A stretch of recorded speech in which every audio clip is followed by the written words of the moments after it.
additional reports every minute. So 6 congressmen write, demanding an immediate investigation. Did the new voting technology tamper with last week's presidential election? Why did an Ohio county lock down its vote count, claiming it was for Homeland Security purposes? Why did 29 heavily Democratic Florida counties with optical ballot scanners wind up voting heavily Republican? Full coverage ahead. Good evening. An Associated Press poll tonight suggests that 54% of us Americans have been given renewed confidence about the nation's electoral system based on last week's decisive presidential election. You guys might want to put that poll back into the field again next week. Our fifth story in the countdown tonight, there is a small but blood-curdling group of reports of voting irregularities and possible fraud, principally in Ohio and Florida. And that group of reports is moving from that end of the spectrum, in which believers are also likely to be wearing hats made out of Reynolds wrap, to the other end of the spectrum, in which the believers are going to the General Accounting Office and perhaps the FBI. The mainstream newspaper, the Cincinnati Enquirer, reports that officials in Warren County, Ohio, that's 20 miles northeast of Cincinnati, locked down their administration building last Tuesday night to prevent anybody from observing the vote count. Moreover, the secrecy, unique among all 88 of Ohio's counties, was attributed to concerns about potential terrorism. The newspaper reports that Warren County Emergency Services Director Frank Young had recommended the walling off of the vote count based on information received from the Department of Homeland Security and the FBI. Mr. Young did not explain whether Al-Qaeda might have been planning to hit Cedar Creek State Park in Waynesville or the Kings Island Amusement Park. But after some negotiating, reporters were finally admitted to that building around midnight. They were kept in the lobby. The counting went on unobserved 2 floors above them. Warren County's polls were among the last in Ohio to close, thus among the last to report, and thus among the votes that clinched the state and the election for President Bush. A local television news director called the Homeland Security explanation a, quote, red herring. County prosecutor Rachel Herzl told the newspaper that the Warren County commissioners were, quote, within their rights to lock the building down, even though no other Ohio county did so, because having photographers or reporters present could have interfered with the count. You bet, Rachel.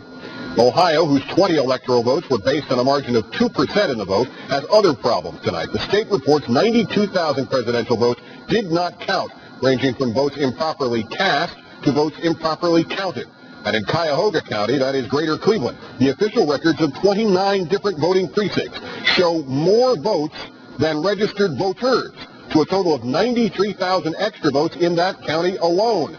As an example, in Fairview Park, 12 miles west of Cleveland, 13,342 voters were registered, 18,472 votes were cast.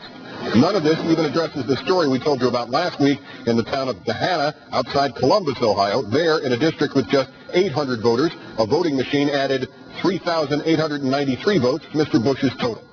The problems in Ohio and equally troubling ones from Florida, which we'll get to presently, have led to a call for an investigation by the governmental watchdog, the GAO. Representative John Conyers will join me in a moment to discuss that big picture. First, back to the small picture in Warren County in Ohio. The Cincinnati Enquirer reporter who broke the story of the Homeland Security-inspired lockdown of the vote count there is Erica Solvig, and she joins me now. Good evening. Thanks for your time. Thank you. We heard the county prosecutor's opinion on this, but is it yet clear whether or not the county might have broken any laws by doing what it did? No, that's still being debated by the Enquirer attorney, some media representatives in the area, and Rachel Herzl, the county prosecutor.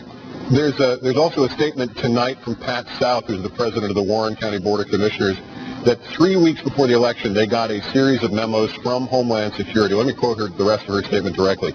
These memos were sent out statewide, not just to Warren County, and they included a lot of planning tools and resources to use for Election Day security. In a face-to-face meeting between the FBI and our Director of Emergency Services, we were informed that on a scale from 1 to 10, the tri-state area of southwest Ohio was ranked at a high 8 to a low 9 in terms of security risk. Warren County in particular was rated at 10. A, does anybody know what she's talking about? And B, do any of the Warren County commissioners appreciate that even if this was the most innocent, the most justifiable of actions, that the way they handled it has made it appear as if they were using Homeland Security to cover something up? Well, the Warren County Commissioners, again, they state that it's Homeland Security issues. As for their feelings, that that they're just standing by the stance that it's Homeland Security. They did have a meeting the Thursday prior to the election and did announce that anyone who would be voting at the polls would have to enter through the front door, but they said nothing about media access being restricted. In fact, we had called ahead of time and they had told us that we would have phone access. So, as in previous years, we've never had a problem with having a media room, and we, along with the Associated Press, as well as WCPO, all had problems getting into the building. Do they have any sense, though? Do the commissioners have any sense that there has been a bad reaction to this, just for the taste in people's mouths?